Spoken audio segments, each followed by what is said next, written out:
I've also looked at the marks so far for lab test 2. They're pretty good. They're pretty good. Made me proud this morning when I was looking at the spreadsheet.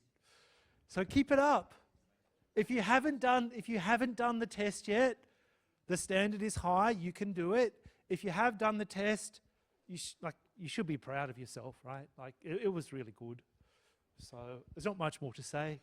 Something in my eye. Anyway. Now, let's get on to today's lecture. In today's classes, we're going to finish Fourier series. We're going to finish Fourier series. And tomorrow, I think we'll start on PDE, partial differential equations, okay? So let me just refresh our memory. How many people are watching at home? Only 10 people. There's more people here than there is online.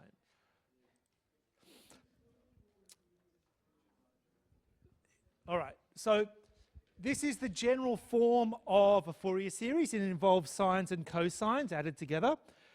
And we get the coefficients through integration, all right? And essentially we use a Fourier series to approximate things, right? And if this function here is odd or even, then things simplify, okay? So we did quite a few questions on this stuff, and I thought today we could go here. Now, this is like a next level question because it has several parts, okay? Okay, so in the next problem we'll do some differential equations, but here, this is quite an interesting problem in my opinion, okay? So let's read through it, we can solve it together, and the nice thing about this question is it has a few different parts.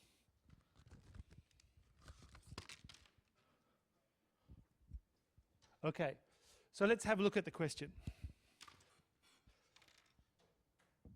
The original function is the absolute value function on negative pi to positive pi, and the function is periodic. Make a sketch of f on this interval, calculate the Fourier series of the function. Okay? So nothing too hard to start with, but let's just work through it.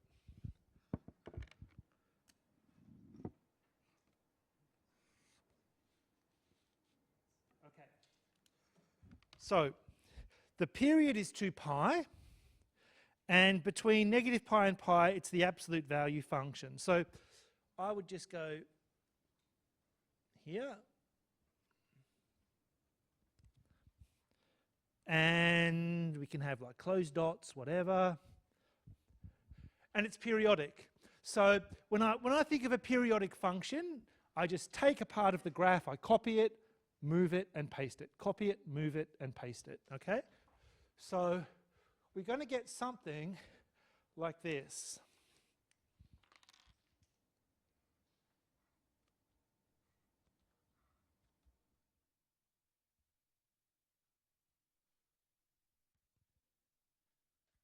Okay?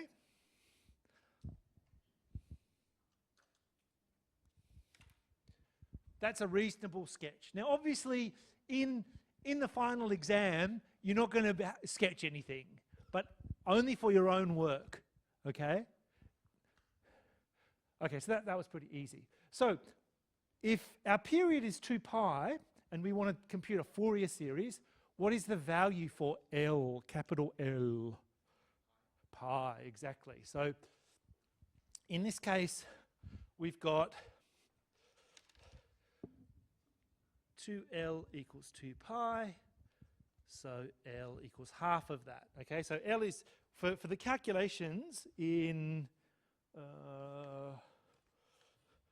our Fourier series, we always take half the period, right?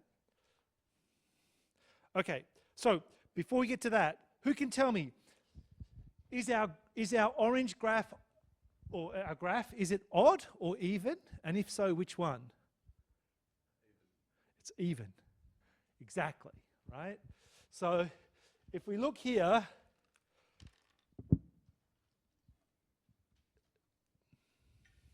our graph's even. So what does that mean for our Fourier coefficients? Well, I'm glad you asked. Let's look down the bottom. If we have an even function, then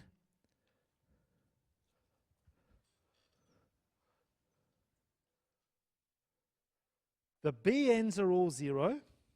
So these things are 0, that's going to be 0. And these two things can be calculated by doubling the above expressions on half the interval. Okay?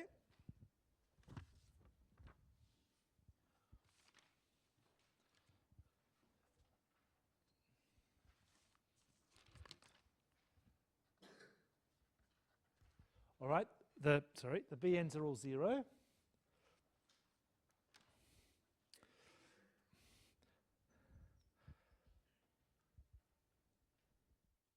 So what's going to happen? Make a sketch, we've done that.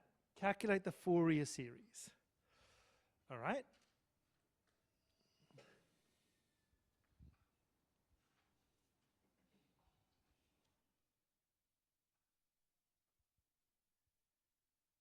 So that's part 1.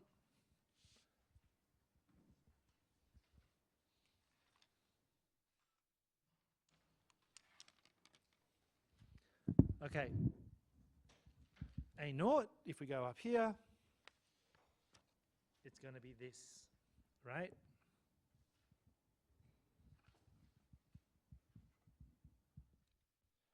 Okay, so 1 on pi to 0, and what's our function from x equals 0 to x equals pi? That's just x.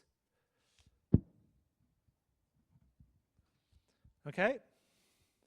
Even easier, you've basically just got the areas under the triangle. It's super easy. You don't even need to use integration, right? So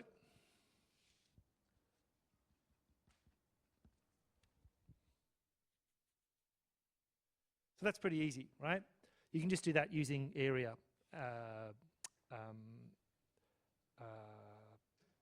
calculations. All right, so let's get on to A sub n.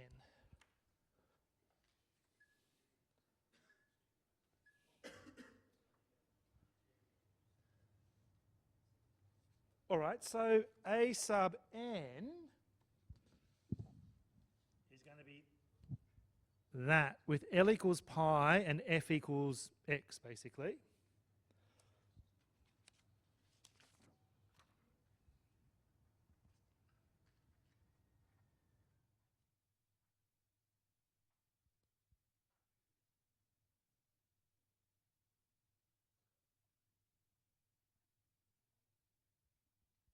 Okay, so f of x is going to be x, L's pi.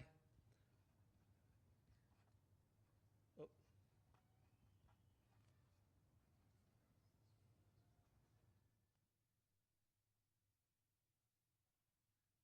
All right, so now we need to do this integral to get something. What would be a strategy here for that integral on the bottom line? By parts, right. It's a product and we can integrate it by parts. Okay?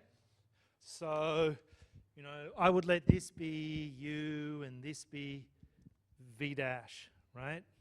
So u dash is going to be 1, v is going to be sine nx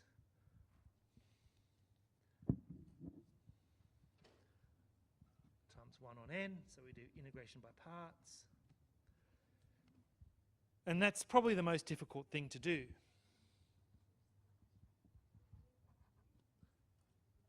Okay, so u times v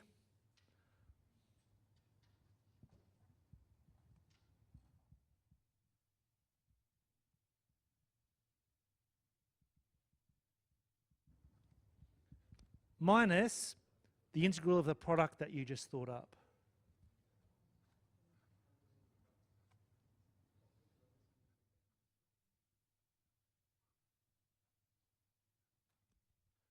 Okay? All right, so let's have a look at the first entry. What is the first entry going to give you? Right. Because sine n pi is going to be 0, so sine pi is 0, sine 2 pi is 0, 3 pi is 0, because it oscillates, right?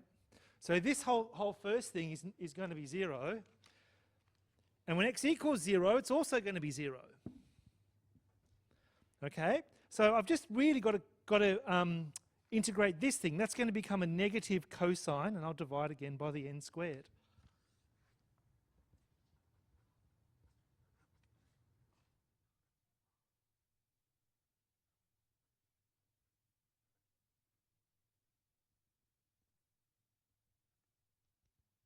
Okay?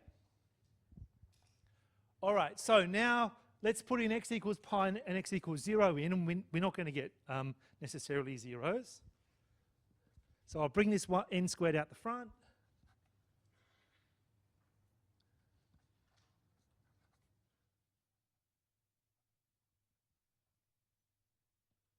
Okay, cos of 0 is 1. And so we've got this oscillating thing now. Okay, so we've seen this. This is like an old friend now, cos of n pi. It's an old friend. So how can we rewrite this cos of n pi? Negative 1 to the power of n.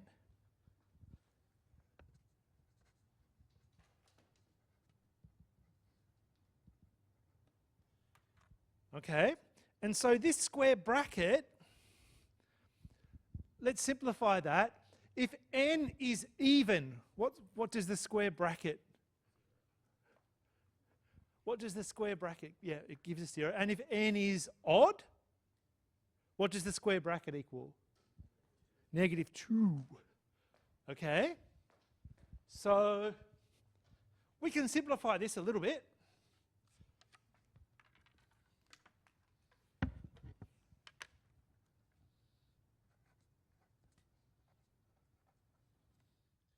So that'll be negative 2 if n's odd. So negative 2 times negative 2 will give you negative 4.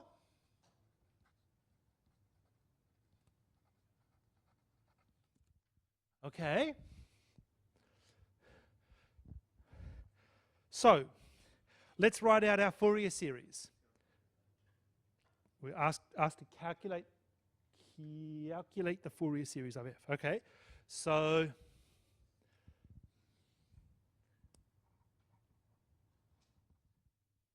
it's going to be this with L equals pi, A naught equals pi on 2, Bn equals 0, and An equal this. So we just need to manage that.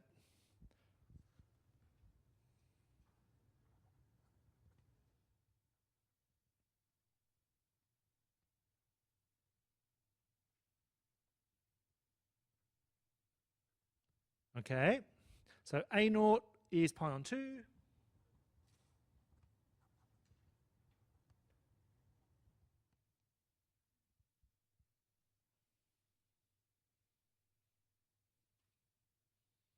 Actually, I'll just do odds down here. N is odd. Save a bit of space.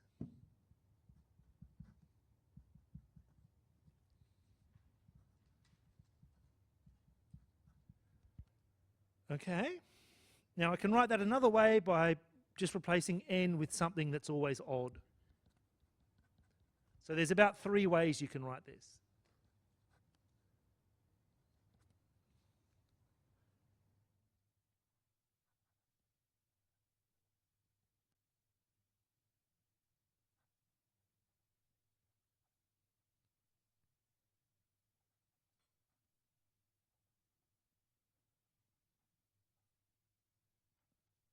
Phew.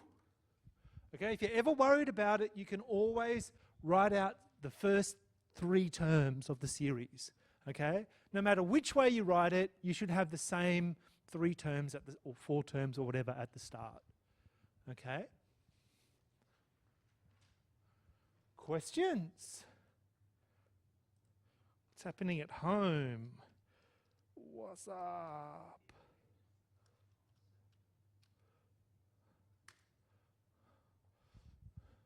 Questions?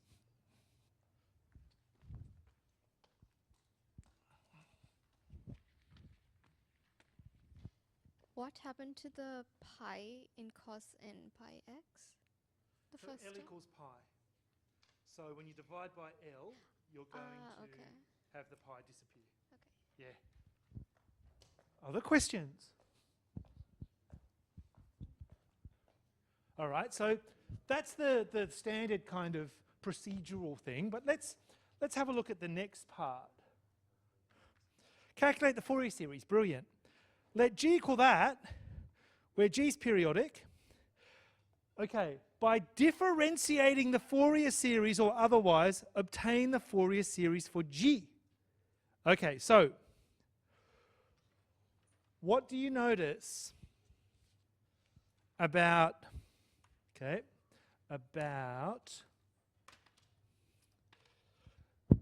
this function and this function?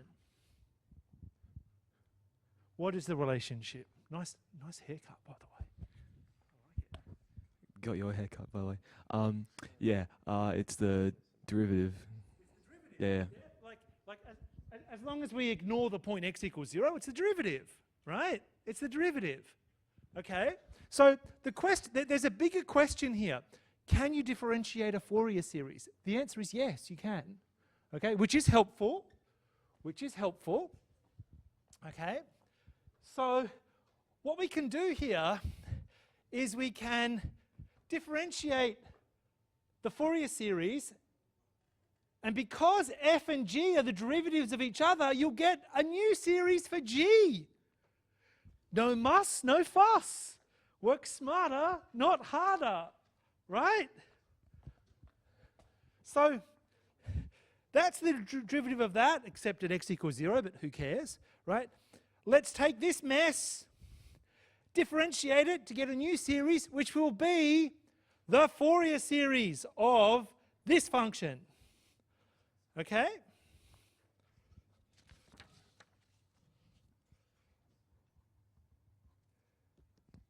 All right. So f dash equals g.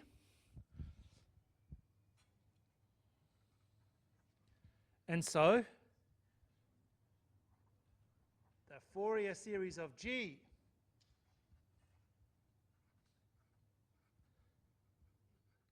equals the derivative of the Fourier series. So let's go up here and differentiate. Now, with these things, it looks a bit messy, but all you need to do is differentiate term by term. Okay? So when you differentiate pi on 2, what are you going to get? 0. When you differentiate cosine, negative sign, and the 2k on minus 1 will come to the front, and it will cancel.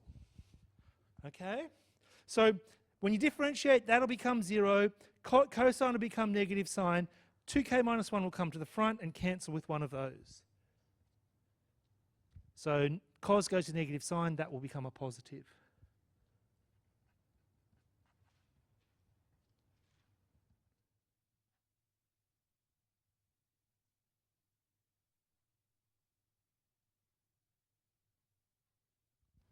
How good is that? Can you do integration with Fourier series? Yes, you can. It saves you heaps of time. Okay? It saves you heaps of time.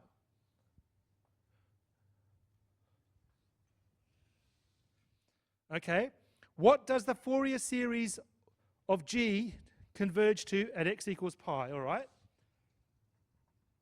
This is Fourier's theorem now. So let's draw a sketch of G.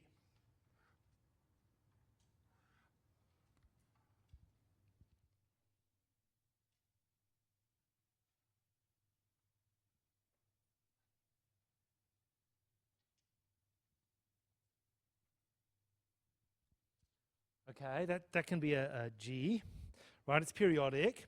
And they're asking us, what does the Fourier series of G converge to at x equals pi? So at this point here,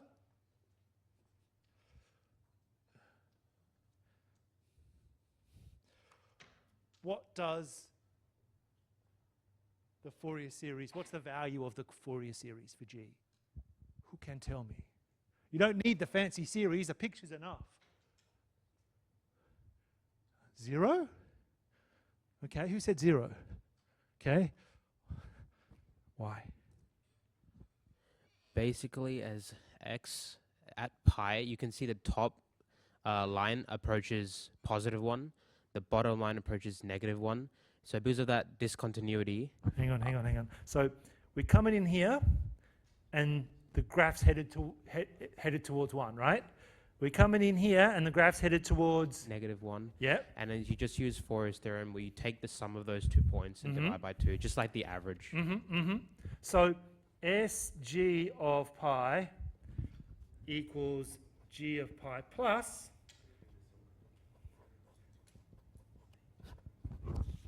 right, that's Fourier's theorem right there. So you're exactly right. So that's 1, oh hang on, minus. Yep. No, is it? No, it's plus. It would be plus, yeah.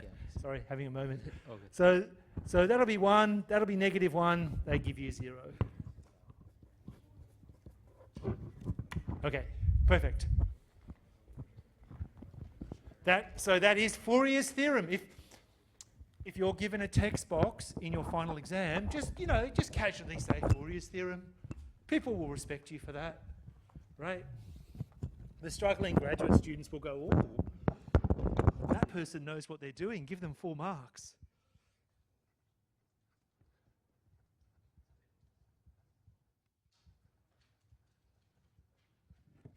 Okay? So that's part 4.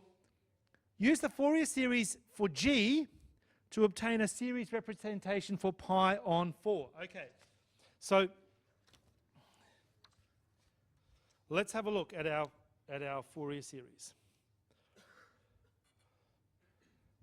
Okay, now this is the Fourier series we're interested in, right? We want something involving pi on 4. Okay, now with these sort of questions, you basically pick a suitable value for x. Okay, and you can use that to form some series of constants. Okay, but this isn't quite so straightforward. Okay, so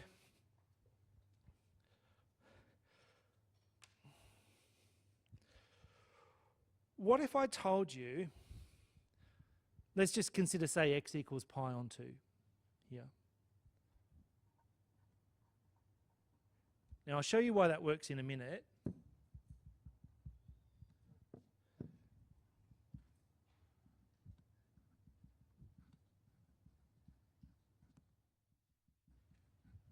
What is a sign of an odd multiple of pi on 2? Okay, let's do a picture for that, because that's not such an easy question.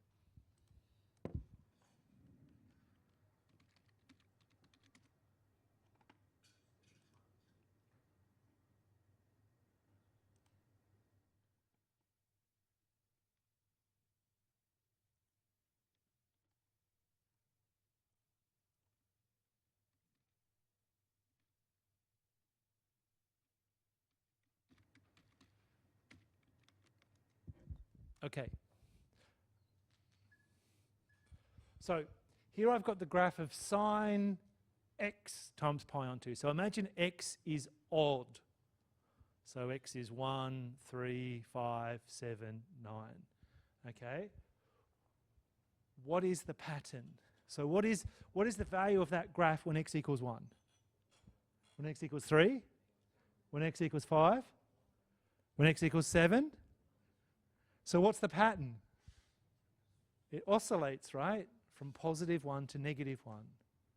Okay? So how can we capture that? How can we capture that mathematically?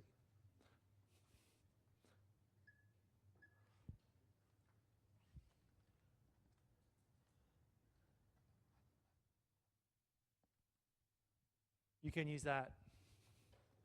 Okay? And we're just going to start it at k equals 1. Okay, so based on that revelation, let's do something here. Okay, at x equals pi on 2, what's the value of our Fourier series? Do I have a picture still? Yeah. At x equals pi on 2, what is the value of my Fourier series by Fourier's theorem? What is it? It's 1, exactly. Okay, so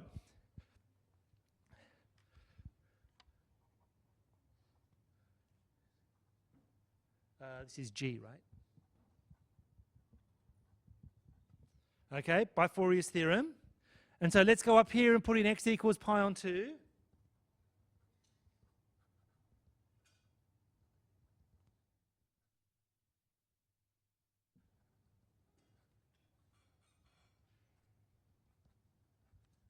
Okay, we can replace that with that.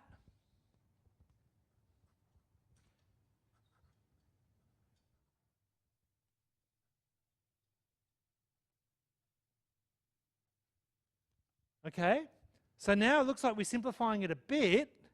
Let's take the pi on 4 to the other side.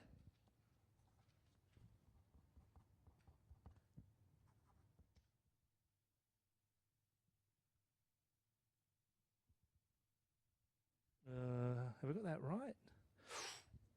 K minus 1. K minus 1 in there, not K.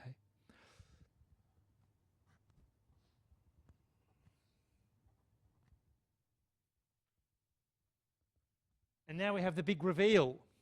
What does this look like? Okay, when k equals 1, the exponent's 0. So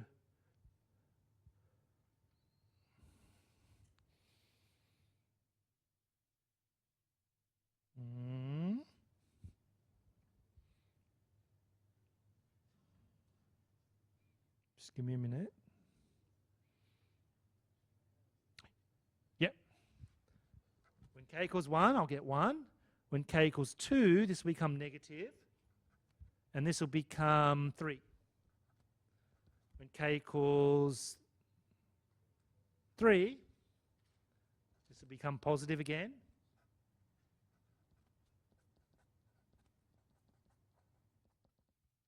There's our series.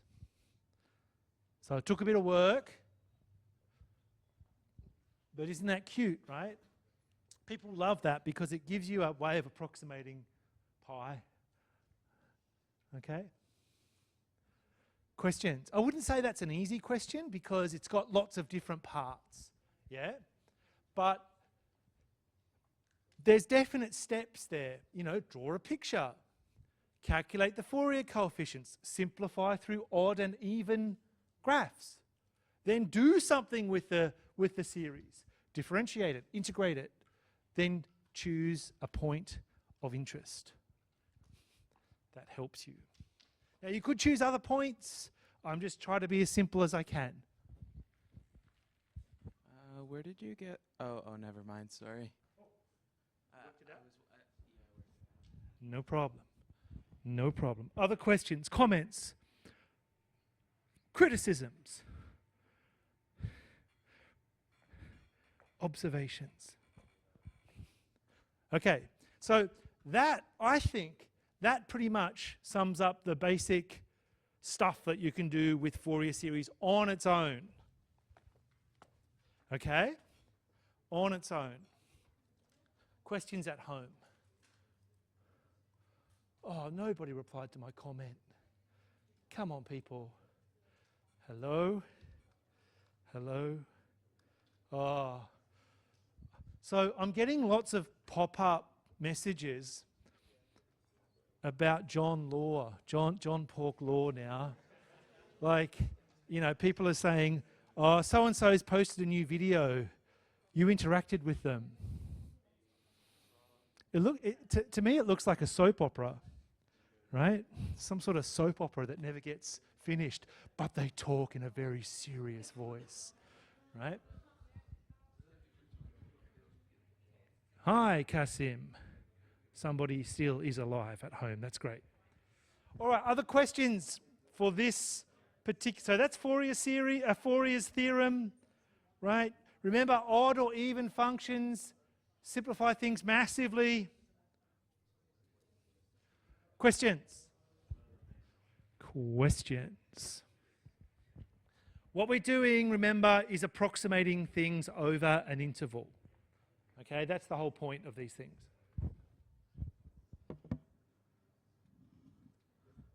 Okay. Now, this is one of your Mobius questions this week, if I remember correctly. Okay. So basically, you've got an ODE, and the right-hand side is a square wave. Okay? The right-hand side is a square wave, basically. Now, I think you could do this using Laplace transforms, by the way, but we're going to do it using Fourier series. Okay? So this is what makes it difficult. The right-hand side satisfies these conditions. It's 1 here, 0 here, -1 here, and periodic with period 2 pi. But they're nice to you. They say the Fourier sine series of the right-hand side, f of t, is that mess. Solve the differential equation. Okay, I'm pretty sure everybody has one of these in Mobius this week. Okay, for due on Sunday or whenever it is. Okay, so with this kind of problem, it's basically the same problem as you see in first year, in Math 1, 2, 3, 1. Okay, you form a homogeneous solution, and then you fit a particular solution to the problem. Okay, so if I was doing this one,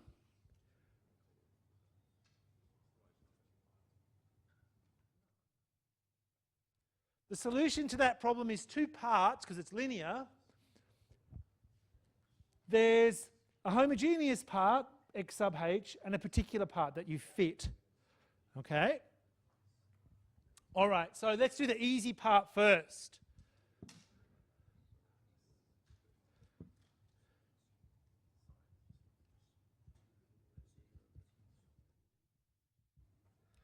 How do we solve the homogeneous part down the bottom? Who can tell me? X double prime plus 50x equals 0. I've forgotten. I'm too blown away by the lab test 2 results today. What? How do we solve it? Think back to Math 1, 2, 3, 1. Would you get the characteristic equation, which is r squared plus 50, that's 0, and then r would just be plus minus square root of negative 50? Yeah. So in this situation, the characteristic equation is that. And you're going to get complex, right? Like you're saying.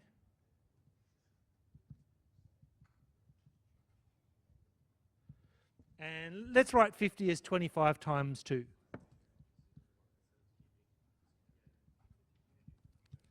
Okay?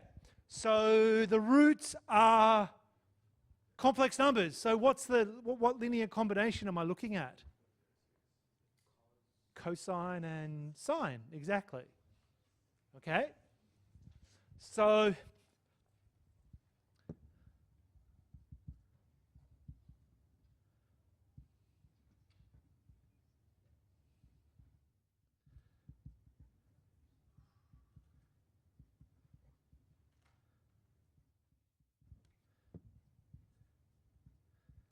okay?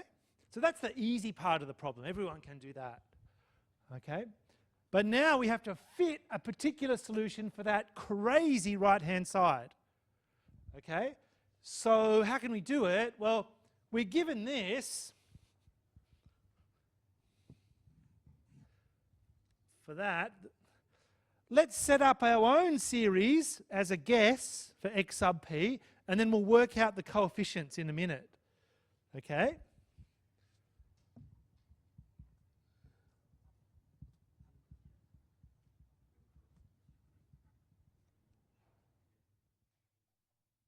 So that's a Fourier sine series, so let's fit a Fourier sine series to it.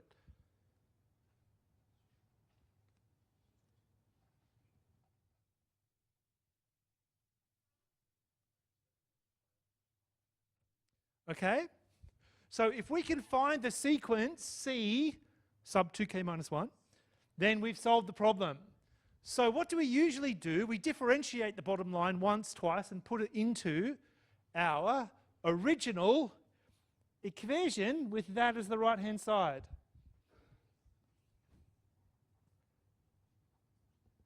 Okay, how do you differentiate a series? They're constants. That's going to become cosine. The 2k minus 1 will come to the front. Okay?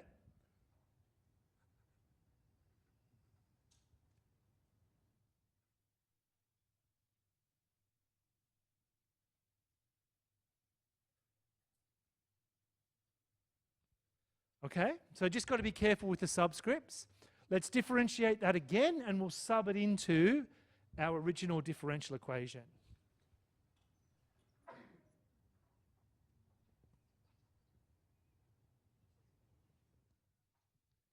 So this will become 2k minus 1 squared, and cosine will go to negative sign.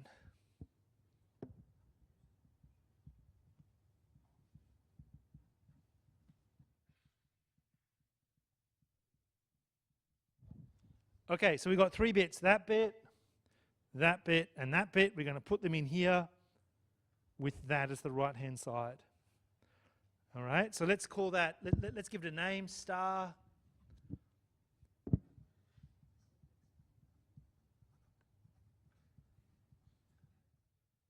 Okay, it's going to be a mess. It's going to be that plus 50 times that equals that. Let me say that again. It's this plus 50 times that equals that. Okay?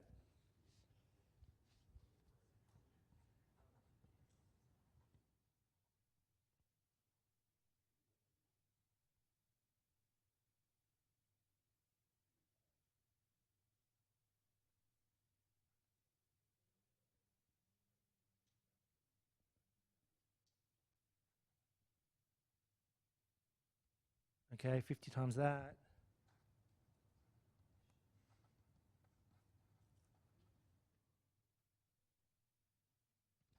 Equals this mess.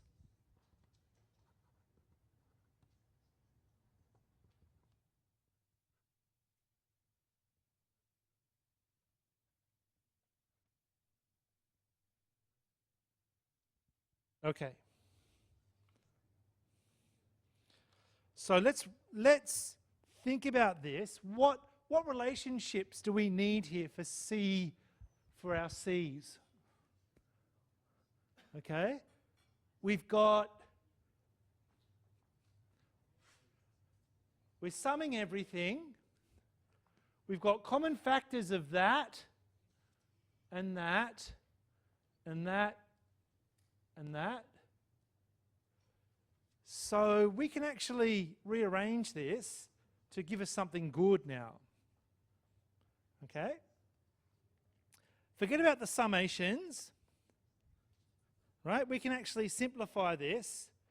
Right? That's going to stay. The 50 is going to stay, and that's going to stay, and this is going to stay. So let me just mark those.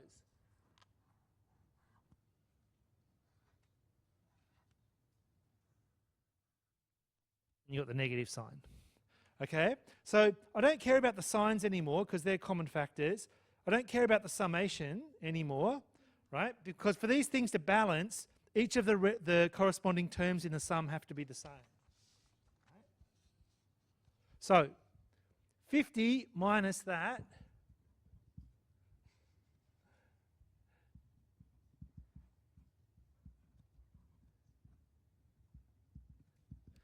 equals this.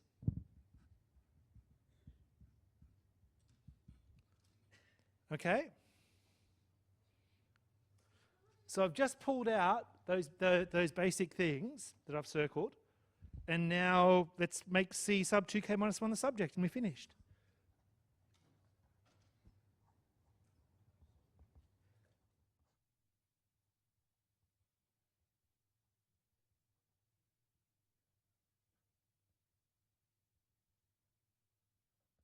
Ta-da! So that is the bit from here. It's a bit of a mess, but it works. Okay?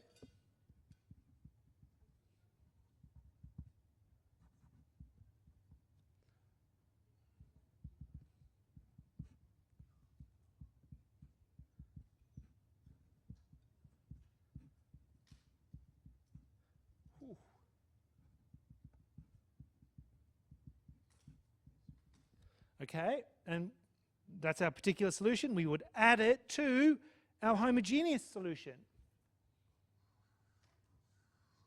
And then we're done.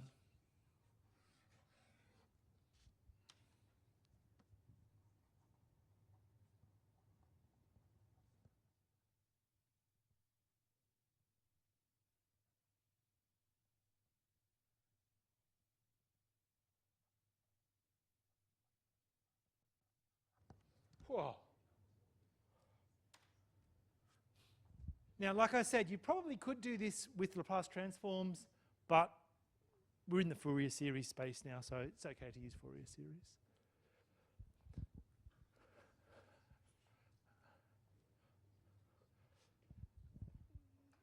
So yeah, so when you do your Mobius, this is how you would do it. Your problem will probably look different to mine.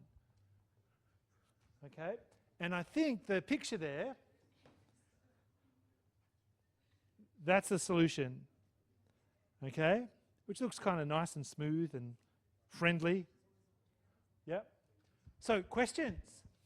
A fair bit of work for that one, but I think it's an interesting idea, right? You're using Fourier series to solve quite complex differential equations with, you know, nasty right-hand sides. Yes. Is the C2k plus 1 just like a placeholder value? Okay. Yeah, it's like, think of it as a coefficient, something in front of the sine function, right? Yeah.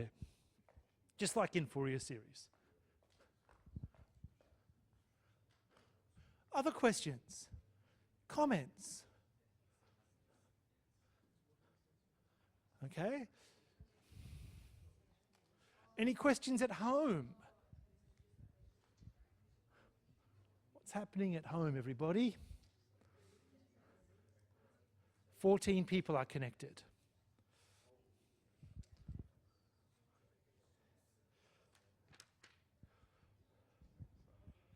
Okay. Let's take a 10-minute break. Let's come back in 10 minutes. And if you have any questions, come on down. I've got a few interesting announcements in the next lecture, so stick around, it'll be worth your while. In today's second hour, we could talk through a few questions from Mobius. Is that okay? Now, I also have a suggestion. And this is important. This is important. Okay, Friday. What's special about Friday this week? It's a public holiday. What about Friday next week? That's also a public holiday. Okay? Yeah, Anzac Day, lest we forget the public holiday, right? So that means we lose 4 hours of class time. Okay? I know. But fear not, I've got you. What I might do is I'll get you just to, maybe there's like 2 or 3 YouTube videos for you to watch, okay? 2 or 3 YouTube videos. Now the reason I'm proposing this, you have a choice.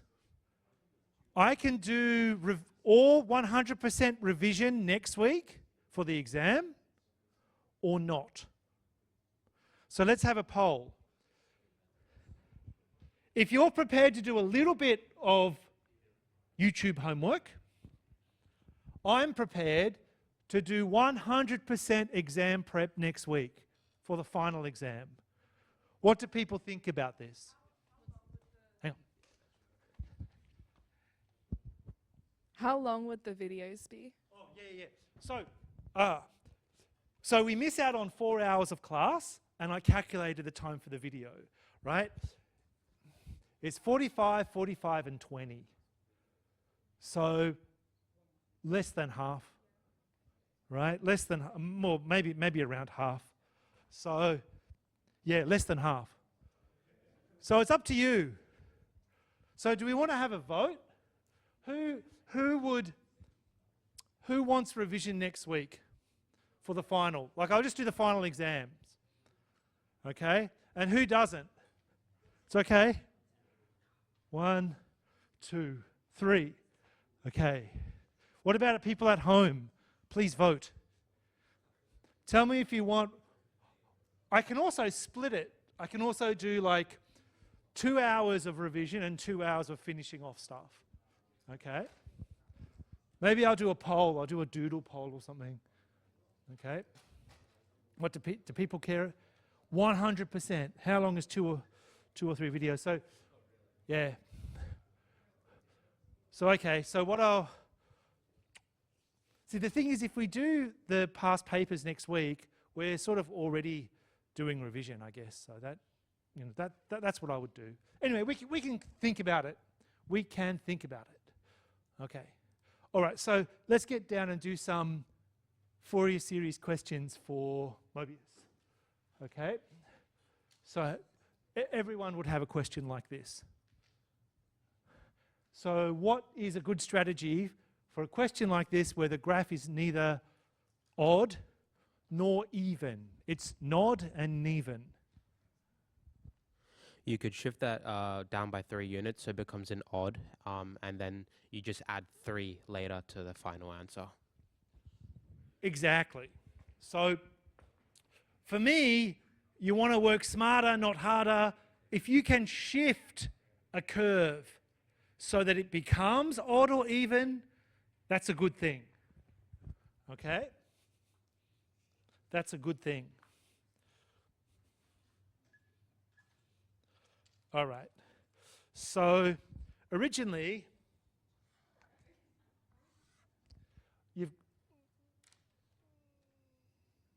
you've got a curve like this.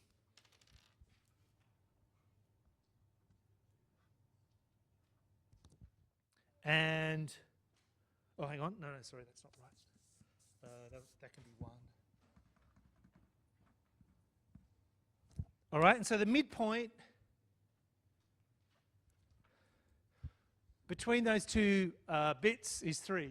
So like you say, if you want to make it an odd function, you would move it down 3 units, okay? And the periodicity is the same. It's still a periodic function, okay? So if I was redoing this, so this is f. Let's move it down 3 units.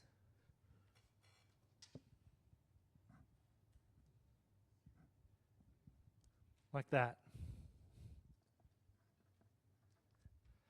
Okay, and I haven't drawn in the periodic nature, but that's, you just copy what you see and you move it and you paste it.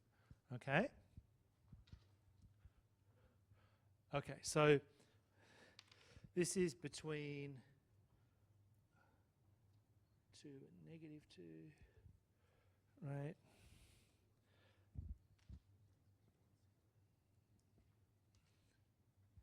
Okay. So, it's odd.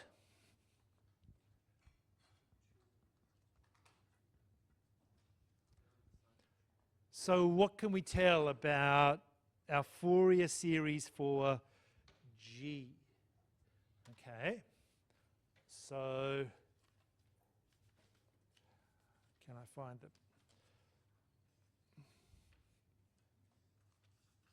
Oh, yeah. So if it's odd, these things are 0, and that's sort of, you double in half the interval length. Okay?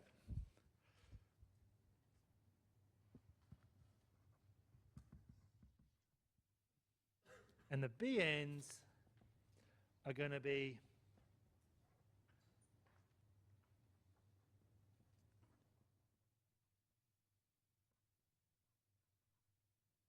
this. And here, what's the period of this thing? What's the period? 4. So half the period is 2. So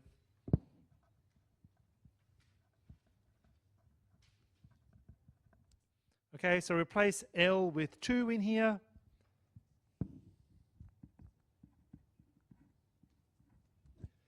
Okay, g of x between 0 and 2 is negative 2.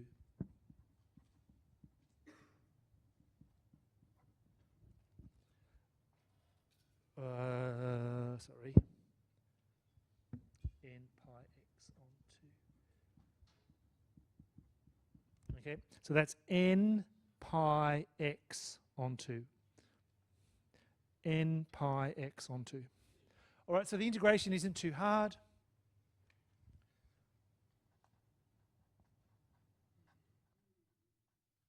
Okay, we integrate sine. We're going to get negative cosine, and the negative sign is going to cancel out.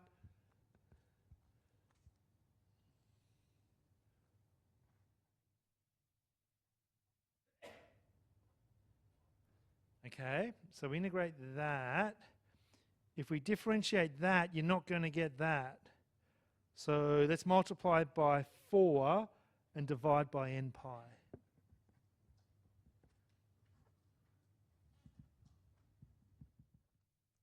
Okay. So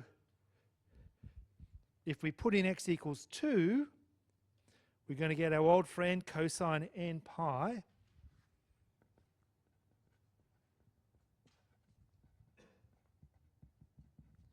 And if we put in x equals 0, we get cos of 0, which is 1.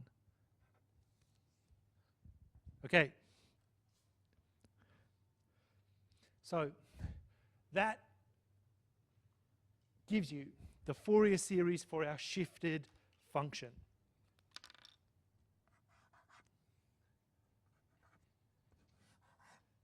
Okay, so if g is f minus 3, f is going to be g plus 3, so the Fourier series for f is going to be the Fourier series for g plus 3.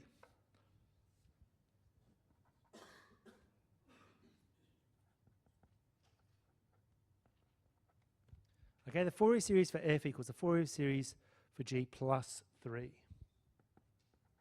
And it's a Fourier series with this, so we know that's going to be negative 1 or positive 1.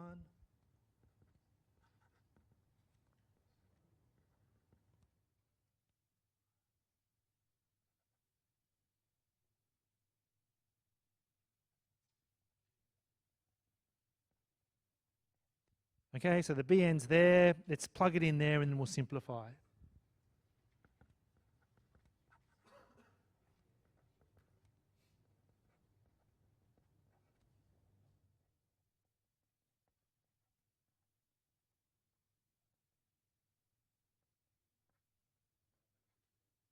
Okay, so replace L with 2 and you get that.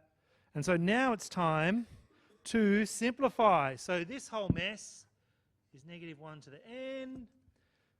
What happens if n's even? It's going to become 0. If n's odd, we're going to get negative 2. Okay? So if n's even, this is going to be positive 1. Take away 1, is the whole thing 0. If n's odd, it's going to be negative 1, so you get negative 2 in this square bracket.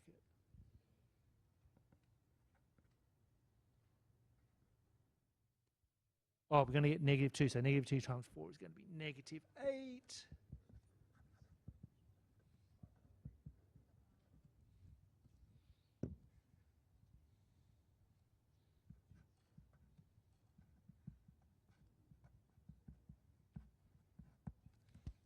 Okay.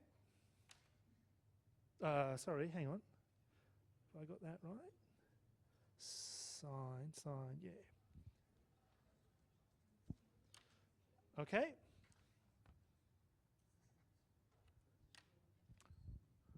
Questions? Now you can write out that in terms of, replace n with 2k minus 1, all sorts of stuff if you want to. Okay? Questions? There's a lot of things going on in these questions. It's easy to make a mistake, right? I make them all the time.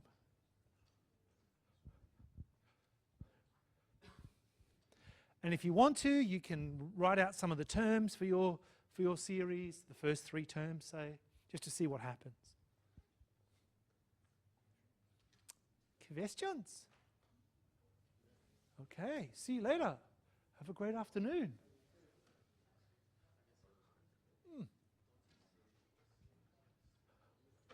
Okay, so did I fill this one out? Let me just go back to our question. Aha! So, A0 was 3. That was our first part, right? All the other bits were 0. This is after the shift, right? And then I can replace, if I want to, that n with 2k minus 1, where you add it all up. Okay? The even ones are all 0. Okay? So let me just add an extra line to this thing.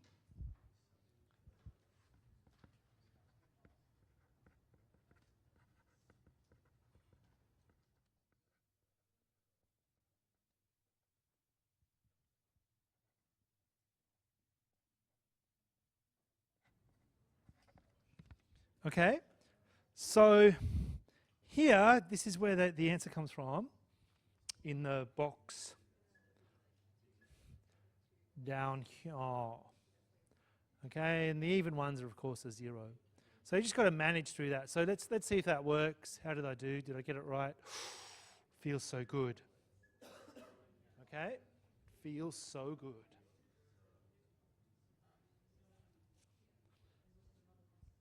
Okay? Questions?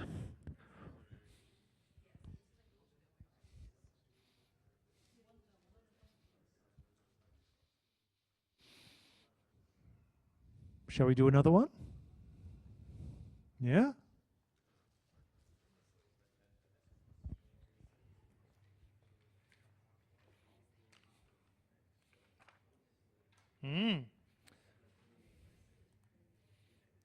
Yeah. Okay, I won't do this one in its entirety, but let's just discuss. Shall we just discuss it? Okay. You've got a function that you are extending to form an odd graph. Okay? So in the original setting, you're only talking about this interval here, so from 0 to 2. Okay? So you take that bit, you extend it down there and over there, and then you copy and paste it. Okay? All right, so the first question. Is the graph on the screen odd, even, or neither? It's definitely odd because we just did it, right? We just extended it as an odd function. So what does that mean? It means that for any Fourier series, that term's going to be 0, and that's going to be 0. Okay? Because the oddness is a nice thing. So that's definitely 0 for everything. Okay? So we only have to calculate that bit. And to do that, we can use integration by parts. Okay? So that's what you would do. Okay? And they say in the bottom bit, hence the Fourier series is made entirely up of sines. Great. Okay, here. Blah, blah, blah. Right? And then what are the Fourier series? What are these bits? So you can just go through, compute b sub n, and just find the first 4 values of it. I've only found 2 there, but it's up to you. A little bit of integration by parts, right? It's not too hard. You don't have to get a general term there. Shall we see if I'm right? How did I do? Yeah. Okay. Now, obviously, if the function's 0, you don't need to integrate over that bit. Right? You're just integrating over the bit where the function's not 0. Okay? All right. So that is Fourier series. But we are going to use Fourier series in the final topic, the big reveal. Okay? So let's start the final section on partial differential equations. Partial differential equations.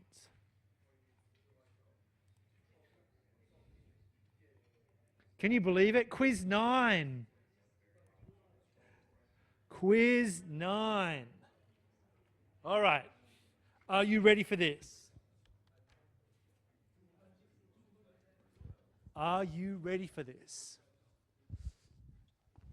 Now, partial differential equations are just equations with partial derivatives inside them. Okay? Now, this is the first question from the quiz 9.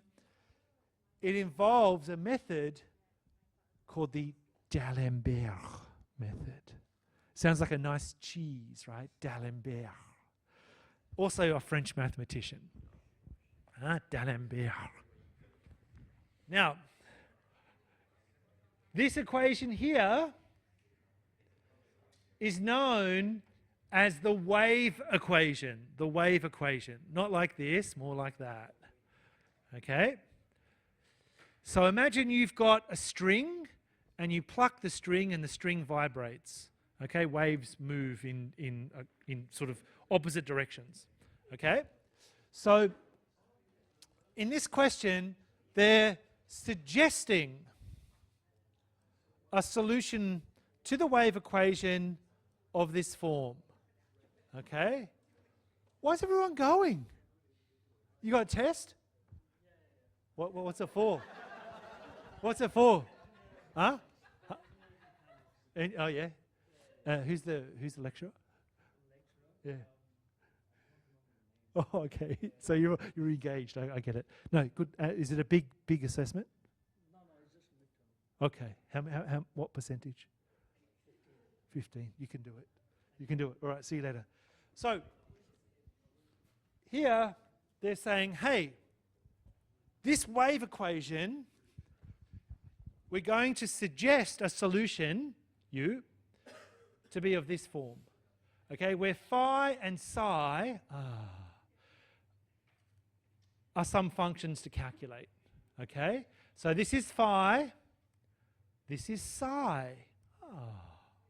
Okay, so the first thing that they get you to do is work out a value for c. C is a positive value, right? So to work out this c value, we'll work out phi and psi later. Basically, you differentiate this twice with respect to t, twice with respect to x, and you sub it into your equation. Okay? So,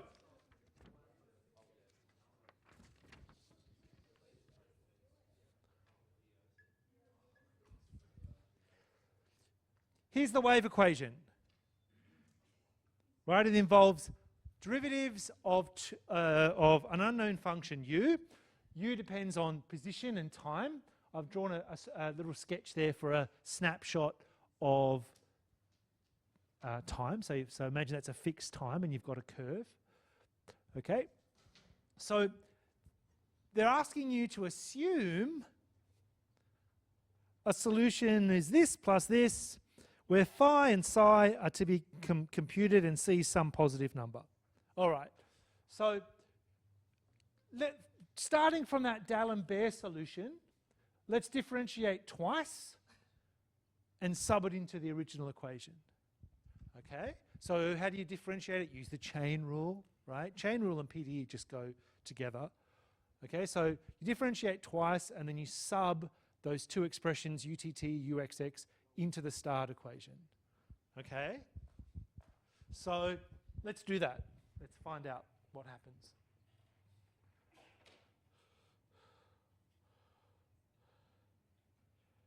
Okay, so if I sub that in there and that in there, then I'm going to get this thing. So that's a 25 there.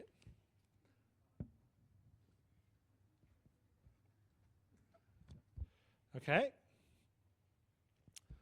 So you can see I've got a common factor of these phi double dashes and psi double dashes, so I can move them around. And then I can pull these things out, c squared minus 25. Okay, so for this to equal this, c squared has to equal 25, right? And in this setup, c is always positive. So c is going to be 5 in this case. Okay? So c is called the wave speed, by the way, right? Sort of how fast the wave's traveling from, in either direction. Okay, but the big thing here is what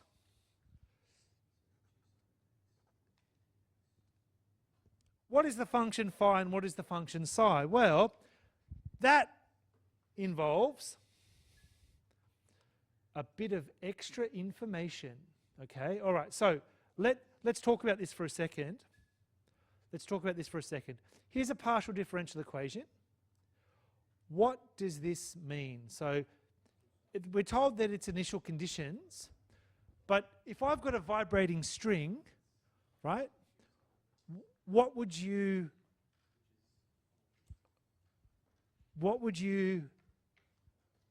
interpret these two things are?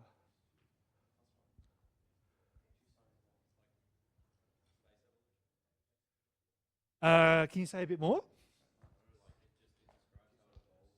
Guys, if you're going to talk, just is everything okay? Just, it's like having your own private tuition there, which is fine, but there's no need to be here if you want to do that. It's okay. What did you say? How it evolves in space at a certain time, like an initial time. Yeah. So hang on. So if u is the position, what do you think that is? Yeah. What time? What time is it? Yeah. So you can think of that as the starting position of a string. So you sort of the string would take the shape of 3x squared when t equals 0, right? And then you let it go, or you give it some push or pull. Okay. So if u is position, what do you think u sub t represents? Yeah, the velocity, the initial velocity at time t equals 0. Okay. So those two bits of information, the initial conditions, tell you something. They say, here's the starting position of our string, 3x squared. Here's the starting velocity. So you give it a pull or a push or something, and it's 2 cos x. Okay? Now you can use that to solve for these functions, phi and psi. Okay, they are only going to depend, sorry, let me put this up for everyone at home.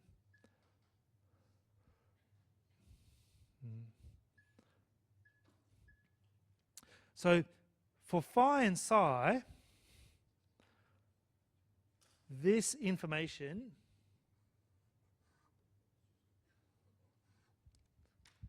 is key. Okay, they basically uniquely determine your phi and your psi. It's called initial data or initial conditions or starting data or whatever you want to call it. Okay? All right. So how can we find phi and psi? I'm confused. Please help me. So for the first one, so you sub in 3x squared where u is, and then you sub in 0 at t. Yeah. And then for the second one, you find the derivative in terms of t and then do the same thing. Exactly. So let's start here and put in t equals 0. Yeah. So what do we know about phi of x plus psi of x? That's got to be 3x squared. right? It's got to be 3x squared. And you're saying, for that one, differentiate this with respect to t and let t equal 0 and make it equal to that. Is this accurate? Is this what you're saying? Yeah, I think that's right. It's dangerous. Hello. You look like you really wanted it. It's okay. All right. So the bigger picture here is phi and psi come from these two things. Okay. You can do it. So let's do that. So go up here, put t equals 0. You get phi of x plus psi of x, and you know it's got to equal 3x squared. Okay. That is the initial.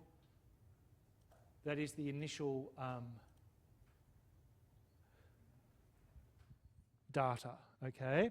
And then if you differentiate u with respect to t and shove in t equals 0, you'll get this bottom line on the right-hand side. Remember, we want to know what phi is. We want to know what psi is because that is the starting sort of suggested form of the solution, the D'Alembert. Oh, do you have a class? Can you just wait? Is that okay? Yeah. Okay, thanks.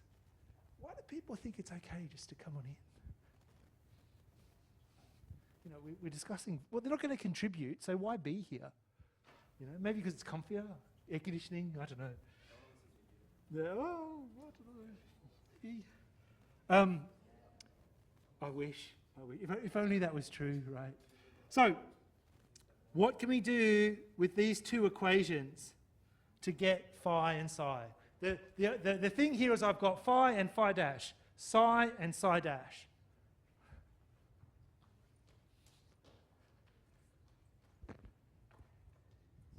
Could you antiderive the second one? Could you integrate the second one? Yeah, you can integrate the second one and you'll get a constant of integration, right? And you might think, well, we can maybe find that later. But let's see, okay? Let's see. So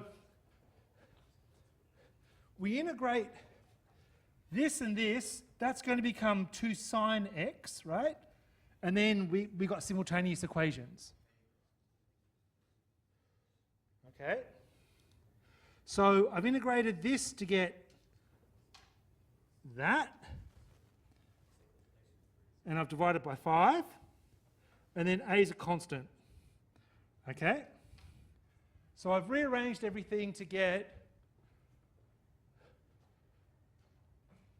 this, and now, okay, well, what's phi going to be? Well, if phi minus psi is that, and phi plus psi is that, simultaneous equations, add them together.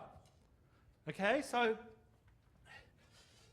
that plus that, that minus that. Add this equation to this equation and rearrange to get phi. Phi, yes. Okay, I've still got that constant in there, but that's not going to stop me. Okay? All right. So 2 phi is that. I've just put the 2 back. 2 psi, right?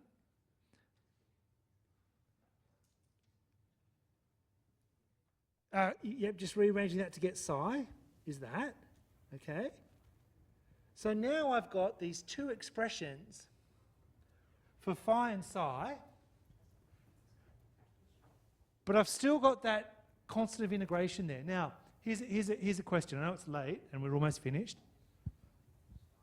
Why don't I care what the value of A is? Okay, so why don't we care about the constant A?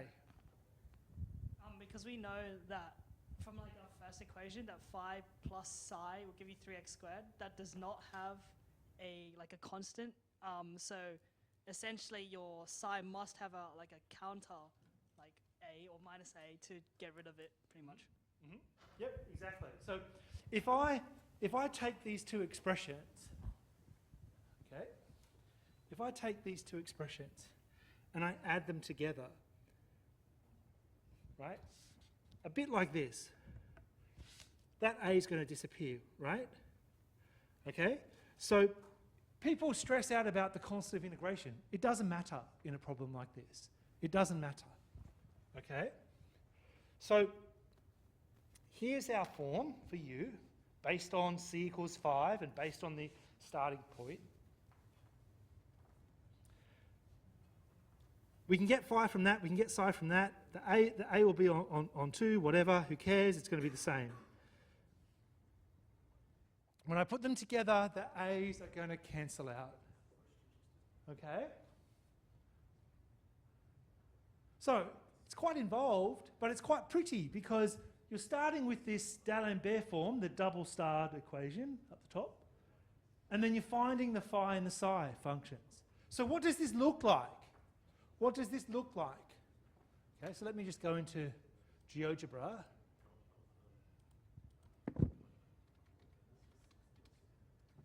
Let me see if I can find it.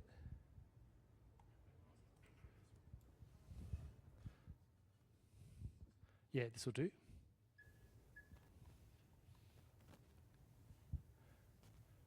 Okay.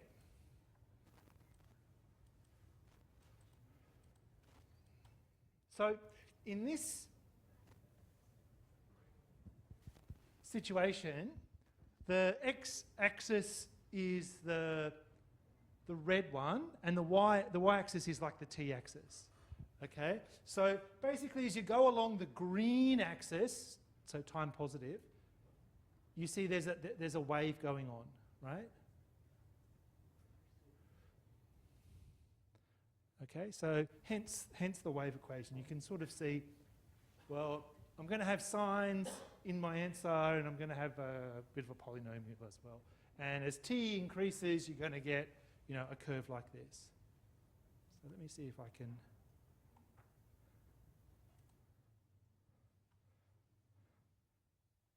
Yeah, I guess that's the best I can do. Okay. Yeah, that's a bit better. Okay, so think of y as the green axis is the t-axis, the red axis is the x-axis. So there's a little bit of oscillation there. Okay. So a physical connection here is you've got a string, right? And let's say you pluck the string or you displace the string and you give it a push or a pull or something, the string vibrates, right? It sends waves in both directions. Yeah? Just like back up a few steps where you went from u of t to 5 phi prime minus Hang on, 5. up, Yeah. up, up. No, not like the Yeah. one with the one with the box around it. Yeah. So that's phi and psi derivative with respect to t. Well, Correct? we can just differentiate everything there and then plug in t equals 0. Right, so basically, if we compute u sub t from that, hang on, let me put this up for everyone at home. Yeah, but So what is the derivative of this with respect to t, right? yeah, no, it's the partial derivative of both. Then how did we go like? Why did we integrate with respect to x when we went from the primes back to the original functions? Because it only depends on one thing in this context, right? It's only a function of one variable. If you fix t equals 0, you've only got one variable to handle. Yeah. Yeah? So you can see the initial data here. If I sub in t equals 0, this is just a function of x. Yeah. T equals 0, function of x. So I can integrate with respect to one variable. Because it's only a function of one variable. Because I've fixed the other variable.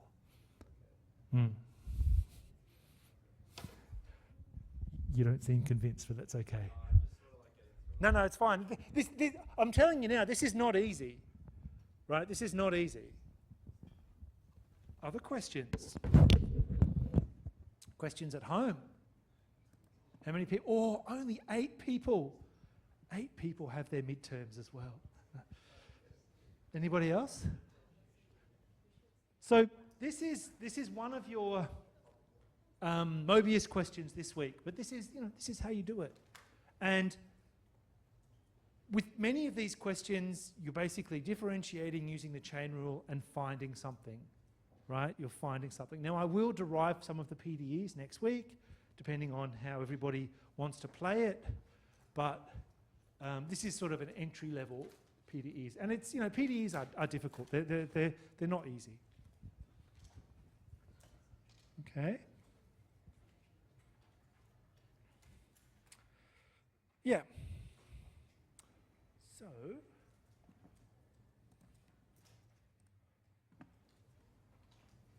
okay, so let's have a look at this one.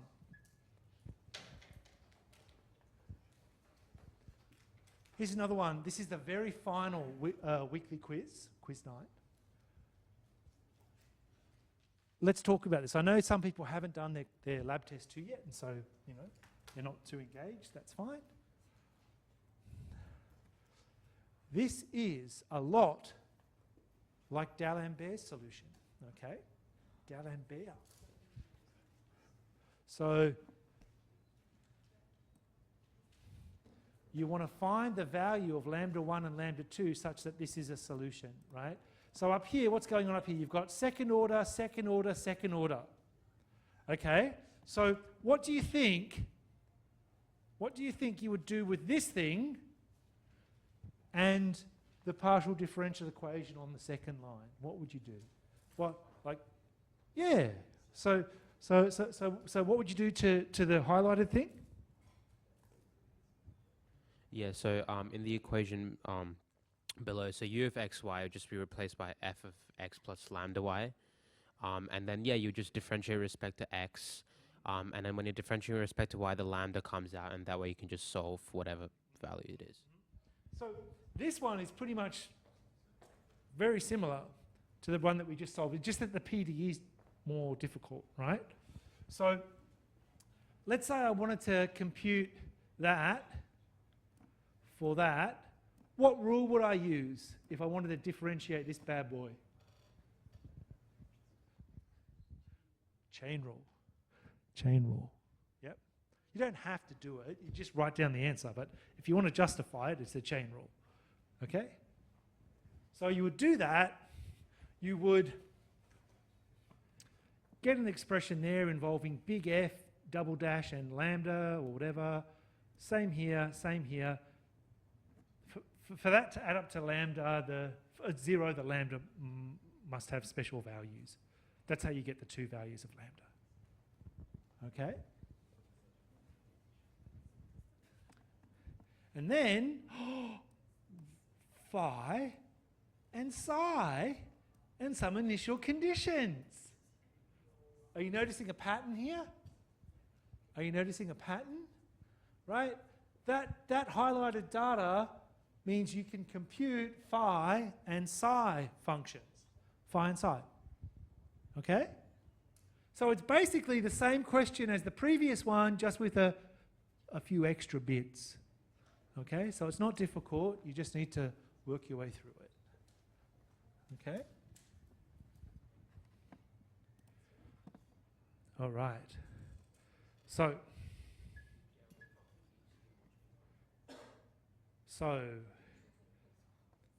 how long is 2 or 3 videos? 100% revision next week. Split it then. No preference. Okay, maybe I'll split it and see how it goes. Maybe I'll split it. This is next week, and whether we do revision or not. I'll have to think about it. And how much we get through tomorrow. Right? That's another thing. All right. If we have any questions, come on down. If not, I'll see some of you tomorrow. And if you haven't done your lab test 2, good luck. Get 100.